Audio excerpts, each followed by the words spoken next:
जय हिंद साथियों, स्वागत है आप सभी का आपके अपने YouTube चैनल MS इंग्लिश में। गाइस, आज हम डिस्कस करेंगे सीटेट जनवरी 2024 के लिए SST के कुछ महत्वपूर्ण प्रश्न, जिसमें हमने क्लास 6 की हिस्ट्री और संपूर्ण निचोड़ NCERT का लिया है, जिसमें कक्षा 6 के बच्चों का डिस्कशन किया गया है। कक्षा 6 से जो प्रश्न आते हैं NCERT से, वो प्रश्न हमने डिस्कस किए हैं सामाजिक विज्ञान के। दोस्तों, पेपर 2 के हर बार प्रत्येक परीक्षा में जितने प्रीवियस ईयर क्वेश्चन हैं वो हमने डिस्कस किए हैं इस वीडियो में। तो दोस्तों, आइए शुरू करते हैं और समझते हैं कि 60 में से 60 अंक कौन इस वीडियो के प्रश्नों को उत्तर देकर लाता है। दोस्तों, आइए सीखते हैं और समझते हैं। आज का पहला प्रश्न ये है कि गुप्त वंश का पहला शासक था। तो गुप्त वंश का पहला शासक कौन था? समुद्रगुप्त, चंद्रगुप्त, कुमारगुप्त या फिर ब्रह्मगुप्त? तो यहाँ पर राइट आंसर की बात करेंगे चंद्रगुप्त। गुप्त वंश का पहला शासक चंद्रगुप्त था। अगला है इनाम गांव में पुरातत्वविदों को क्या मिला? इनाम गांव में पुरातत्वविदों को चावल, बाजरा, मटर या उपरोक्त सभी? तो यहाँ पर राइट आंसर की बात करेंगे उपरोक्त सभी। यहाँ पर सभी मिले थे, चावल भी मिला था, बाजरा भी और मटर भी। इनाम गांव में पुरातत्वविदों को ये तीनों चीजें मिली थी, इसलिए ऑप्शन 4 हमारा राइट आंसर है, उपरोक्त सभी। अगला प्रश्न है, देखिए, मेघदूत के रचयिता कौन थे? तो मेघदूत के रचयिता कौन थे? वेदव्यास थे, तुलसीदास, कालिदास या सूरदास? तो यहाँ पर राइट आंसर की बात करेंगे, यहाँ पर मेघदूत के रचयिता थे कालिदास। क्या थे? कालिदास। अगला प्रश्न है, चौथा प्रश्न है, आर्यों का युद्ध का देवता कौन था? तो आर्यों के जो युद्ध का देवता था वो सोम, अग्नि, वरुण या फिर इंद्र? तो राइट आंसर की बात करेंगे इंद्र। इसको वर्षा का देवता भी कहा जाता है। क्या दिखता था? वर्षा का देवता भी कहा जाता है इंद्र के लिए। अगला है, मगध राज्य किस नदी के दक्षिण में फैला है? तो मगध राज्य किस नदी के दक्षिण में फैला है? गंगा नदी के, सतलुज, ब्यास नदी या कावेरी नदी? तो यहाँ पर राइट आंसर की बात करेंगे गंगा नदी के। किसके? गंगा नदी के। मगध राज्य जो है वो गंगा नदी के दक्षिण में फैला हुआ है। ऑप्शन ए बिल्कुल राइट आंसर है। अगला प्रश्न देखेंगे, 6 नंबर प्रश्न, हर्षवर्धन को दक्षिण की ओर आगे बढ़ने से किसने रोका? हर्षवर्धन को जो दक्षिण की ओर जा रहे थे उसको आगे बढ़ने से किसने रोका? तो चंद्रगुप्त, समुद्रगुप्त, पुलकेशन द्वितीय या रवि कीर्ति? तो यहाँ पर राइट आंसर की बात करेंगे, राइट आंसर हो जाएगा पुलकेशन द्वितीय। किसने? पुलकेशन द्वितीय ने हर्षवर्धन को दक्षिण की ओर आगे बढ़ने से रोका। तो ऑप्शन 3 बिल्कुल राइट आंसर है। अगला प्रश्न देखिए, चरक ने कौन सी पुस्तक लिखी थी? चरक ने कौन सी पुस्तक लिखी? तो चरक ने लिखी थी चरक दर्शन, चरक संहिता, चरकांक या उपरोक्त सभी? तो यहाँ पर राइट आंसर की बात करेंगे, राइट आंसर हो जाएगा चरक संहिता। क्या लिखी थी? चरक संहिता। ऑप्शन 2 बिल्कुल राइट आंसर है, चरक ने चरक संहिता पुस्तक लिखी थी। अगला प्रश्न देखिए, सांची का महान स्तूप कहाँ स्थित है?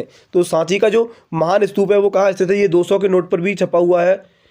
सांची का महान स्तूप कहाँ पर है? तो ये बिहार में है, मध्य प्रदेश में है, इलाहाबाद में है या उत्तर प्रदेश में? तो राइट आंसर की बात करेंगे मध्य प्रदेश। क्या है? मध्य प्रदेश। ये सांची का स्तूप जो महान बना हुआ है वो मध्य प्रदेश में बना हुआ है। मध्य प्रदेश की जो राजधानी है वो क्या है? भोपाल है। क्या है? भोपाल है। मध्य प्रदेश की राजधानी क्या है? भोपाल है। इसको MP भी कहते हैं। क्या कहते हैं? MP। अगला देखिए, प्रशस्ति का शब्द का अर्थ क्या है? प्रशस्ति शब्द का अर्थ क्या है? प्रशंसा है, बुराई है या निंदा करना या इनमें से कोई नहीं? तो यहाँ पर राइट आंसर की बात करेंगे, प्रशस्ति का जो शब्द का अर्थ है वो है प्रशंसा। क्या है? प्रशंसा। ऑप्शन 1 बिल्कुल राइट आंसर है। अगला प्रश्न देखिए, 10वां प्रश्न, चिराद किस राज्य का पुरास्थल था? चिराद किस राज्य का पुरास्थल था? तो वो बिहार का था, उत्तर प्रदेश का, कश्मीर का या फिर आंध्र प्रदेश का? तो यहाँ पर राइट आंसर की बात करेंगे, चिराद जो था वो बिहार का पुरास्थल था। बिहार का पुरास्थल था। नेक्स्ट प्रश्न देखिए, अगला प्रश्न है, आर्यभट्ट द्वारा लिखी गई पुस्तक का नाम बताओ। जो आर्यभट्ट द्वारा पुस्तक लिखी गई है वो आर्यभट्टयम, हर्षचरित, अभिज्ञान शाकुंतलम, मणि मेखलई? तो यहाँ पर राइट आंसर की बात करेंगे, आर्यभट्ट ने कौन सी पुस्तक लिखी थी? वो लिखी थी आर्यभट्टयम। क्या लिखी थी? आर्यभट्टयम आर्य पुस्तक द्वारा लिखी गई पुस्तक थी। और ये अभिज्ञान शाकुंतलम लिखा था मेघदूत ने। किसने लिखा था? मेघदूत ने। तो यहाँ पर राइट आंसर हो जाएगा हमारा आर्यभट्टयम। अगला प्रश्न देखिए, तमिल, तेलुगु, कन्नड़ तथा मलयालम किस भाषा परिवार की भाषाएं हैं? तमिल, तेलुगु, कन्नड़ एवं मलयालम किस भाषा परिवार की परिभाषा हैं? तो भारत यूरोपीय, द्रविड़, ऑस्ट्रो एशियाटिक या फिर भारोपीय? तो यहाँ पर राइट आंसर की बात करेंगे, राइट आंसर हमारा हो जाएगा द्रविड़। क्या हो गया? द्रविड़। दूसरा ऑप्शन बिल्कुल राइट आंसर है। तमिल, तेलुगु, कन्नड़ और मलयालम ये भाषा परिवार क्या है? द्रविड़ परिवार है। अगला प्रश्न देखिए, 13वां प्रश्न, पटना का प्राचीनतम नाम क्या था? तो पटना का जो प्राचीनतम नाम था नालंदा, पाटलिपुत्र, बेगूसराय या कन्नौज? तो यहाँ पर राइट आंसर की बात करेंगे पाटलिपुत्र। क्या था? पाटलिपुत्र पटना का प्राचीनतम नाम था।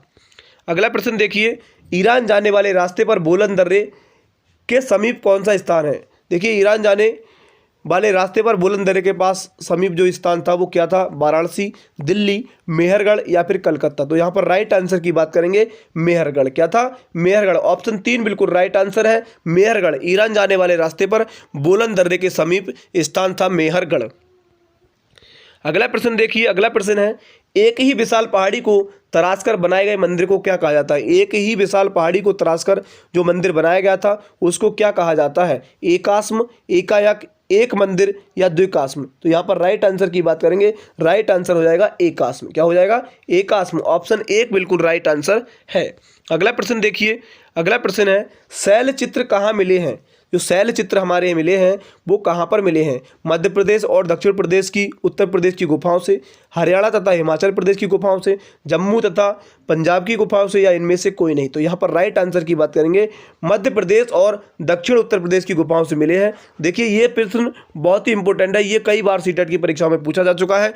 तो यहाँ पर देखिए शैल चित्र कहाँ मिले हैं, अगर वहाँ पर दक्षिण उत्तर प्रदेश का ऑप्शन नहीं हो और मध्य प्रदेश हो तो आपको मध्य प्रदेश ही इसका ऑप्शन सही राइट मारना है, क्योंकि प्रश्न छोड़ना नहीं है, क्योंकि ये बहुत अधिकतर सीटेट की परीक्षा में कई बार प्रश्न आ चुका है। मध्य प्रदेश, यहाँ पर शैल चित्र कहाँ मिले, तो वहाँ पर ऑप्शन आपको मध्य प्रदेश ही मिल जाएगा, या फिर दक्षिण उत्तर प्रदेश की गुफाओं से। तो यहाँ अगर दोनों मिले तो यही राइट आंसर मारना है, और अकेला मध्य प्रदेश मिले तो मध्य प्रदेश राइट आंसर मारना है। अगला प्रश्न देखिए, समुद्रगुप्त का दरबारी कवि कौन था। समुद्रगुप्त का जो दरबारी कवि था वो कौन था, बाणभट्ट, चाणक्य, हरिशेन या इनमें से कोई नहीं। तो यहाँ पर राइट आंसर की बात करेंगे, समुद्रगुप्त का जो दरबारी कवि था वो था हरिशेन। क्या था, हरिशेन दरबारी कवि था। नेक्स्ट प्रश्न देखिए, चंद्रगुप्त प्रथम ने कौन सी पदवी धारण की थी। तो चंद्रगुप्त प्रथम ने कौन सी पदवी धारण की, महाराजा की, महाराजधिराज या राजधिराज या इनमें से कोई नहीं। तो यहाँ पर राइट आंसर की बात करेंगे महाराजा धीराज की। महाराजा धीराज की पदवी धारण की थी चंद्रगुप्त प्रथम ने। अगला प्रश्न देखिए, किसके शासन में सबसे ज़्यादा जनसंख्या में अभिलेख लिखे गए हैं। किसके शासन में सबसे ज़्यादा संख्या में अभिलेख लिखे गए हैं। तो अशोक के शासन में, चंद्रगुप्त, कर्ण या फिर हर्षवर्धन। तो यहाँ पर राइट आंसर की बात करेंगे अशोक। किसके, अशोक के शासन में सबसे ज़्यादा संख्या में अभिलेख लिखे गए हैं अशोक के शासन में। किसके, अशोक के शासन में, इसलिए ऑप्शन 1 बिल्कुल राइट आंसर हो जाएगा। अगला प्रश्न देखिए, पुरु वंश की राजधानी थी, पुरु वंश की राजधानी थी प्रयाग, हस्तिनापुर, उज्जैन, तक्षशिला। तो यहाँ पर राइट आंसर की बात करेंगे, जो पुरु वंश की जो राजधानी थी वो थी हमारी हस्तिनापुर। क्या थी, हस्तिनापुर। हस्तिनापुर राजधानी थी पुरु वंश की। यहाँ पे इससे देखिए हस्तिनापुर के राजा जयचंद भी रह चुके हैं। क्या रह चुके हैं ना, जयचंद भी रह चुके हैं। और हस्तिनापुर में क्या किया, मतलब पांडवों ने भी शासन किया। क्या है, पांडवों ने भी हस्तिनापुर में शासन किया है। जो अर्जुन, भीम, नकुल, सहदेव और थे उनके क्या थे, पांडवों ने भी यहाँ पर शासन किया है हस्तिनापुर पर। अगला प्रश्न देखिए, मेहरगढ़ में किस प्रकार के घरों के अवशेष मिले हैं। जो मेहरगढ़ में मिले हैं, चौकोर तथा आयताकार, गोलाकार तथा आयताकार, अर्धवृत्ताकार या इनमें से कोई नहीं। तो यहाँ पर राइट आंसर की बात करेंगे, राइट आंसर हमारा हो जाएगा चौकोर तथा आयताकार। क्या हो जाएगा, चौकोर तथा आयताकार के अवशेष घरों से मिले हैं मेहरगढ़ में। तो ऑप्शन 1 बिल्कुल राइट आंसर है। अगला प्रश्न देखिए, 22वां प्रश्न, वैदिक काल में लड़ाइयाँ किसके लिए लड़ी जाती थीं। तो अच्छे चारागाहों के लिए, पानी के स्रोतों के लिए, लोगों को बंदी बनाने के लिए या उपरोक्त सभी। तो यहाँ पर राइट आंसर की बात करेंगे, राइट आंसर हो जाएगा उपरोक्त सभी। देखिए अच्छे चारागाहों के लिए भी, पानी के स्रोतों के लिए भी, लोगों को बंदी बनाने के लिए भी, इन तीनों के लिए क्या है, लड़ाइयाँ लड़ी जाती थी वैदिक काल में। किसमें, वैदिक काल में ये सब लड़ाइयाँ लड़ी जाती थी, इसलिए ऑप्शन 4 बिल्कुल राइट आंसर हो जाएगा उपरोक्त सभी। अगला प्रश्न है देखिए, स्तूप के चारों ओर बना वृत्ताकार पथ क्या कहलाता है। स्तूप के चारों ओर बना वृत्ताकार पथ क्या कहलाता है। तो प्रदक्षिणापथ, प्रवेश पथ, वेदिका या फिर तोरण। तो यहाँ पर राइट आंसर की बात करेंगे प्रदक्षिणापथ। प्रदक्षिणापथ ऑप्शन 1 बिल्कुल राइट आंसर हो जाएगा। अगला प्रश्न देखिए, निम्न में से कौन सा ऋग्वेद में वर्णित देवता का नहीं है। जो ऋग्वेद में वर्णित देवता है वो कौन सा इसमें नहीं है, अग्नि, इंद्र, सोम या फिर ब्रह्मा। तो यहाँ पर राइट आंसर की करेंगे, देखिए अग्नि भी दिया है उसमें, इंद्र भी है, सोम भी है, लेकिन ब्रह्मा जी इसमें नहीं है। तो ऑप्शन 4 बिल्कुल राइट आंसर हो जाएगा। दोस्तों अगले प्रश्न की बात करेंगे। देखिए, जो भी विद्यार्थी स्टूडेंट चैनल पर अगर पहली बार आए हों तो वीडियो को लाइक शेयर और सब्सक्राइब जरूर करें, चैनल को सब्सक्राइब एक बार जरूर कर लें। दोस्तों अगला प्रश्न है, देखिए 25वां प्रश्न हमारा, पल्लवों की राजधानी थी। पल्लवों की राजधानी क्या थी? ऐहोल, कन्नौज, थानेसर, कांचीपुरम। तो यहाँ पर राइट आंसर की बात करेंगे, हमारा राइट आंसर हो जाएगा कांचीपुरम। क्या थी? कांचीपुरम। थानेसर क्या है? ये पुणे में है। क्या किसमें है? पुणे में। थानेसर क्या है? पुणे में है। अगला प्रश्न देखिए 26वां प्रश्न, चालुक्यों की राजधानी क्या थी? तो चालुक्यों की राजधानी थानेश्वर, ऐहोल, कन्नौज या पाटलिपुत्र कहाँ थी? तो चालुक्यों की राजधानी थी ऐहोल। क्या थी? ऐहोल। ऑप्शन 2 बिल्कुल राइट आंसर है, ऐहोल। अगला प्रश्न है, मानव इतिहास की लगभग 99% कहानी किस काल में घटित हुई? यानी 99% कहानी किस काल में लिखी थी मानव इतिहास की? तो नवपाषाण काल में, मध्य पाषाण काल में या पुरापाषाण काल या इनमें से कोई नहीं। तो यहाँ पर राइट आंसर की बात करेंगे पुरापाषाण काल। किसमें? पुरापाषाण काल में 99% कहानियाँ लिखी गई थी। तो दोस्तों ऑप्शन 3 बिल्कुल राइट आंसर हो जाएगा। अगला प्रश्न है, भीमबेटका प्रस्थल आधुनिक समय में कहाँ पर है? भीमबेटका जो प्रस्थल है वो आधुनिक समय में कहाँ पर है? मध्य प्रदेश में, राजस्थान में, हरियाणा, उत्तर प्रदेश। तो यहाँ पर राइट आंसर की बात करेंगे, राइट आंसर हो जाएगा मध्य प्रदेश। क्या हो जाएगा? मध्य प्रदेश। भीमबेटका प्रस्थल मध्य प्रदेश में स्थित है। ऑप्शन 1 बिल्कुल राइट आंसर है। अगला प्रश्न देखिए, कौशल की राजधानी बताओ। अयोध्या, कुरुक्षेत्र, आगरा या फिर प्रयाग। तो कौशल की जो राजधानी है वो है अयोध्या। क्या है? अयोध्या। कौशल की राजधानी अयोध्या है। ऑप्शन 1 बिल्कुल राइट आंसर है। देखिए अगला प्रश्न है यहाँ पर 30वां प्रश्न, हुंगी प्रस्थल किस राज्य में है? तो गुजरात में है, कर्नाटक में है, मध्य प्रदेश या फिर हरियाणा में। तो यहाँ पर राइट आंसर की बात करेंगे, राइट आंसर हो जाएगा कर्नाटक में। किसमें? कर्नाटक में। होसंगी प्रस्थल क्या है? वो कर्नाटक राज्य में स्थित है। अगला प्रश्न देखिए, अगला प्रश्न है 31वां प्रश्न, कागज का आविष्कार चीन के निम्न व्यक्ति ने किया था। तो कागज का बाईमून ने, काईमून, चांगकाई शेक, मायो डेडांग। देखिए ऐसे ऐसे नाम होते हैं यहाँ पर। 31वें का प्रश्न का उत्तर हो जाएगा हमारा काईलून ने। किसने? काईलून ने कागज का आविष्कार किया था, जो चीन का था। कहाँ का था? चीनी था वो। उसने क्या किया था? काईलून ने कागज का आविष्कार किया था। अगला प्रश्न देखिए, प्रसिद्ध खगोल शास्त्री आर्यभट्ट किसके दरबार में थे? तो चंद्रगुप्त प्रथम के, चंद्रगुप्त द्वितीय के या समुद्रगुप्त या कुमारगुप्त। तो यहाँ पर राइट आंसर की बात करेंगे, राइट आंसर हो जाएगा ऑप्शन 2 चंद्रगुप्त द्वितीय। प्रसिद्ध खगोल शास्त्री आर्यभट्ट चंद्रगुप्त द्वितीय के दरबारी कवि थे। अगला प्रश्न देखिए, ऋग्वेद की प्रार्थना क्या कहलाती हैं? तो पंचतंत्र, सूक्त, विष या उपरोक्त सभी। तो यहाँ पर राइट आंसर की बात करेंगे, राइट आंसर हो जाएगा हमारा सूक्त। क्या हो जाएगा? सूक्त। ऋग्वेद की प्रार्थना वो थी, वो सूक्त कहलाती थी। क्या थे? कहलाती थी सूक्त। अगला प्रश्न देखिए, अगला प्रश्न है 34वां प्रश्न, चंद्रगुप्त द्वितीय के दरबार में कौन सा प्रसिद्ध कवि था? तो कालिदास, तुलसीदास, कबीरदास या कौटिल्य। तो यहाँ पर राइट आंसर की बात करेंगे, राइट आंसर हो जाएगा हमारा क्या था? कालिदास। क्या था? कालिदास, जिन्होंने क्या लिखा था? मेघदूत लिखी थी। क्या लिखी थी? मेघदूत पुस्तक लिखी थी कालिदास ने।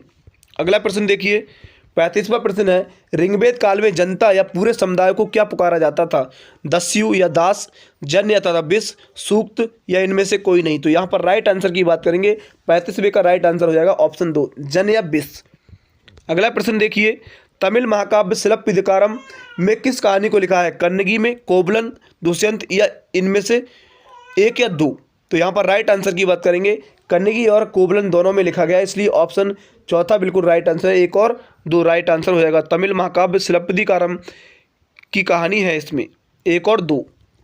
अगला प्रश्न देखिए, गुप्फकराल किस राज्य में है? गुप्फकराल किस राज्य में है? कश्मीर में, बिहार में, हरियाणा में या फिर पंजाब में। तो यहाँ पर राइट आंसर हो जाएगा कश्मीर में। कहाँ पर है? कश्मीर में।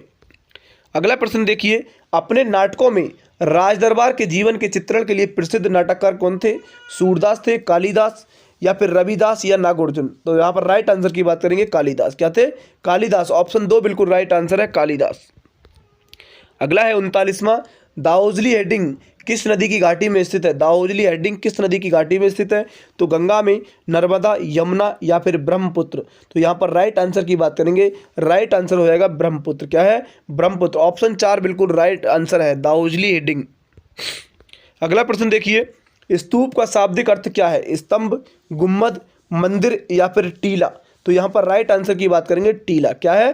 टीला। स्तूप का शाब्दिक अर्थ टीला। ऑप्शन 4 बिल्कुल राइट आंसर है। अगला प्रश्न देखिए, बुर्जहोम कश्मीर में किस प्रकार के निवास स्थल हैं? बुर्जहोम जो है कश्मीर में है, वो किस प्रकार के निवास स्थल हैं? तो पक्की ईंटों के, बांस के, जमीन के नीचे, या सभी गलत हैं?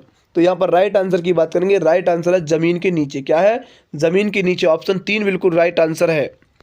अगला प्रश्न देखिए, चालुक्यों का राज्य किन दो नदियों के बीच स्थित है? तो चालुक्यों का राज्य है वो कृष्णा और कावेरी, कृष्णा और तुंगभद्रा, गंगा और यमुना, यमुना और कावेरी। तो यहाँ पर राइट आंसर की बात करेंगे, राइट आंसर हो जाएगा कृष्णा और तुंगभद्रा। कृष्णा और तुंगभद्रा नदी के बीच में स्थित है चालुक्यों का राज्य। अगला प्रश्न देखिए, भारत में शुतुरमुर्ग किस युग में होते थे?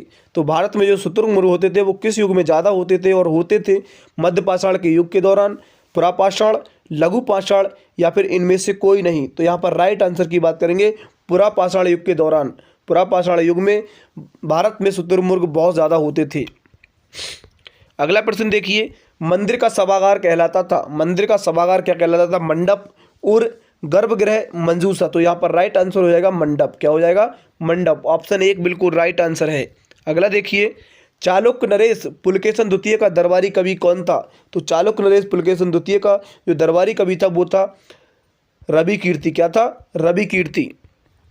अगला देखिए, मंदिर के जिस भाग में मुख्य देवी या देवता की मूर्ति रखी जाती थी उसे कहा जाता था तोरण, गर्भगृह, देवभूमि, या प्रदक्षिणा गृह। तो यहाँ पर राइट आंसर हो जाएगा, राइट आंसर की बात करते हैं गर्भगृह। क्या कहा जाता था? गर्भगृह। ऑप्शन 2 बिल्कुल राइट आंसर है। अगला प्रश्न देखिए, इस्लाम धर्म के संस्थापक कौन थे? तो ईसा मसीह थे, पैगंबर मोहम्मद, गौतम बुद्ध, या भगवान महावीर। तो यहाँ पर राइट आंसर हो जाएगा पैगंबर मोहम्मद। ऑप्शन 2 बिल्कुल राइट आंसर है, पैगंबर मोहम्मद। अगला देखिए 48वां है, एहोल का दुर्गा मंदिर लगभग कितने साल पहले बनाया गया था?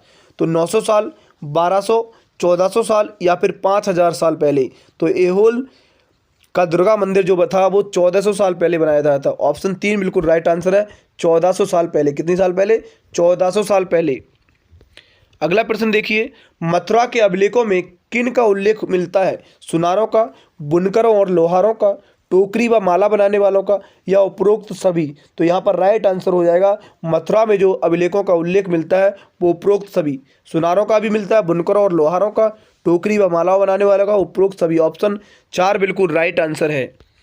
अगला प्रश्न देखिए, सबसे पुराने सिक्कों को क्या कहा जाता है? आहत सिक्के, चांदी के सिक्के, सोना सिक्के, या उपरोक्त सभी। तो यहाँ पर राइट आंसर हो जाएगा 50वें का आहत सिक्के। सबसे पुराने सिक्कों को आहत सिक्के कहा जाता था। ऑप्शन 1 बिल्कुल राइट आंसर है। अगला प्रश्न देखिए, तमिल की प्राचीनतम रचनाएं कहलाती हैं। तमिल की प्राचीनतम जो रचना है संगम साहित्य, वैदिक साहित्य, जैन साहित्य, या बौद्ध साहित्य। तो यहाँ पर राइट आंसर हो जाएगा संगम साहित्य। क्या हो जाएगा? संगम साहित्य। अगला प्रश्न है, महापाषाण काल में उत्तर भारत में कपड़ा उत्पादन का मुख्य केंद्र कहाँ है? तो पटना में, मथुरा, वाराणसी, या फिर इलाहाबाद। तो महापाषाण काल की बात हो रही है। किसकी बात हो रही है? महापाषाण काल की। तो महापाषाण काल में उत्तर भारत में कपड़ा उत्पादन का केंद्र क्या था? केंद्र था वो कौन सा था? केंद्र वाराणसी। क्या था? वाराणसी में महापाषाण काल में सबसे ज़्यादा कपड़ा का केंद्र था वाराणसी में। कहाँ था? वाराणसी में। आजकल बोला जाता है सूरत। क्या होता है? सूरत में। आजकल कहाँ है कपड़े का सबसे ज़्यादा व्यापार? सूरत में है। और इसके बाद जो होने वाला है वो कहाँ होने वाला है? महाराष्ट्र में होने वाला है। कहाँ पर होने वाला है? महाराष्ट्र, यानी मुंबई में होने वाला है। सूरत धीरे धीरे खत्म हो रहा है उद्योगों का क्षेत्र। अगला देखिए, अगला प्रश्न है, अशोक ने किस धर्म का पालन करने को कहा था? तो धम्म, हिंदू धर्म, या फिर मुस्लिम, या ईसाई। तो अशोक ने जो धर्म का पालन करने को कहा था वो धम्म। ऑप्शन 1 बिल्कुल राइट आंसर है, धम्म। धम्म के लिए कहा था जिसमें बड़ों का सम्मान किया जाता, छोटों का आदर किया जाता था। अगला प्रश्न देखिए, चंद्रगुप्त की किस शासक ने मौर्य शासन की स्थापना में सहायता की थी? तो अशोक ने, कौटिल्य ने, घनानंद, या बाणभट्ट ने। तो यहाँ पर राइट आंसर हो जाएगा हमारा कौटिल्य ने। किसने? कौटिल्य ने चंद्रगुप्त की सहायता की थी मौर्य शासन की स्थापना करने में। ऑप्शन 2 बिल्कुल राइट आंसर है। अगला प्रश्न देखिए, भारत की अधिकतर लिपियां निम्न लिपि से उत्पन्न है। रोमन लिपि, पाली, ब्राह्मी, या देवनागरी। तो यहाँ पर भारत की अधिकतर जो लिपियां उत्पन्न हुई हैं वो हुई हैं ब्राह्मी लिपि से। किससे? ब्राह्मी लिपि से हुई हैं। यहाँ पर ऑप्शन हमारा 3 बिल्कुल राइट आंसर हो जाएगा। अगला प्रश्न देखिए, सम्राट अशोक का शेरों वाला निशान स्तंभ स्थित है वो कहाँ पर है? सांची में, मेरठ, ब्रह्मगिरी या सारनाथ में? तो यहाँ पर राइट आंसर हो जाएगा 56 का राइट आंसर हो जाएगा सारनाथ में। कहाँ पर है? सारनाथ में। ऑप्शन 4 बिल्कुल राइट आंसर है। अगला प्रश्न देखिए 57वां, अशोक द्वारा लड़ा गया युद्ध जिसमें भीषण खून खराबा हुआ था वो कहाँ हुआ था? तालीकोटा का युद्ध, कलिंग युद्ध, पाटलिपुत्र का युद्ध या इनमें से कोई नहीं? तो यहाँ पर राइट आंसर हो जाएगा कलिंग युद्ध। क्या हुआ था? कलिंग का युद्ध हुआ था जिसमें बहुत ज़्यादा खून खराबा हुआ था और अशोक के लिए बहुत बड़ा झटका लगा था, क्योंकि उनको वो ज़्यादा खून खराबा देख करके बहुत युद्ध से क्या है दूर हो गई थी। वो उनके मन में फीलिंग हो गई थी कि वो अब युद्ध नहीं करेंगे, तो वो था कलिंग का युद्ध। अगला देखिए, चंद्रगुप्त मौर्य के दरबार में यूनानी राजा सेल्यूकस निकेटर का राजदूत था। चंद्रगुप्त मौर्य के दरबार में यूनानी राजा सेल्यूकस निकेटर का जो राजदूत था वो मैगस्थनीज, चाणक्य, कौटिल्य या फिर पाणिनि था? वो कौन था? कौन था? मैगस्थनीज। ऑप्शन 1 बिल्कुल राइट आंसर है मैगस्थनीज। अगला देखिए, कौटिल्य अथवा चाणक्य द्वारा लिखित पुस्तक कौन थी? कौटिल्य अथवा चाणक्य द्वारा लिखित पुस्तक जो थी इंडिका थी, विनय पिटक थी, अर्थशास्त्र या अधिमयी? तो यहाँ पर राइट आंसर की बात करेंगे वो था अर्थशास्त्र। क्या था? अर्थशास्त्र था। कौटिल्य और चाणक्य द्वारा लिखित पुस्तक थी अर्थशास्त्र। ऑप्शन 3 बिल्कुल राइट आंसर है। अगला प्रश्न देखिए, चंद्रगुप्त मौर्य के पुत्र व अशोक के पिता को क्या कहा जाता था? देखिए, चंद्रगुप्त मौर्य के जो पुत्र थे और पिता थे, चंद्रगुप्त मौर्य के जो पुत्र और पिता थे उन दोनों के लिए क्या कहा जाता था? बिंदुसार कहा जाता है, बिंदुसार। ऑप्शन 3 बिल्कुल राइट आंसर है। अगला प्रश्न देखिए, आज का आखिरी और लास्ट प्रश्न, महावीर स्वामी का बचपन का नाम क्या था? महावीर स्वामी के बचपन का नाम क्या था? ये प्रश्न का आंसर आप सभी को कमेंट सेक्शन में देना है। जो कोई भी विद्यार्थी या स्टूडेंट इसका उत्तर जानता है वो कमेंट में जरूर लिखे कि महावीर स्वामी के बचपन का नाम क्या था। और दोस्तों ये रहे 61 प्रश्न जो आप सभी के लिए बहुत ही इंपॉर्टेंट रहे होंगे। वीडियो आप सभी के लिए अच्छा लगा होगा और सीटेट एसएसटी के लिए बहुत ही महत्वपूर्ण प्रीवियस ईयर क्वेश्चन थे ये। तो दोस्तों वीडियो आप सभी के लिए अच्छा लगा और समझ आया वो वीडियो तो वीडियो को लाइक, शेयर और सब्सक्राइब जरूर करें। साथ में बेल आइकन भी प्रेस करें जिससे हमारे आगे आने वाले सभी वीडियोज आप सभी लोगों तक पहुँच सकें। गाइस, हमने सीटेट की जितनी भी सारी वीडियो बनाए, एसएसटी की, सीडीपी की, ईवीएस की या हिंदी की, उन सभी प्लेलिस्ट का लिंक आपको इसी वीडियो के डिस्क्रिप्शन में मिल जाएगा। वीडियो को जाकर जरूर देखें दोस्तों। Thank you, best of luck.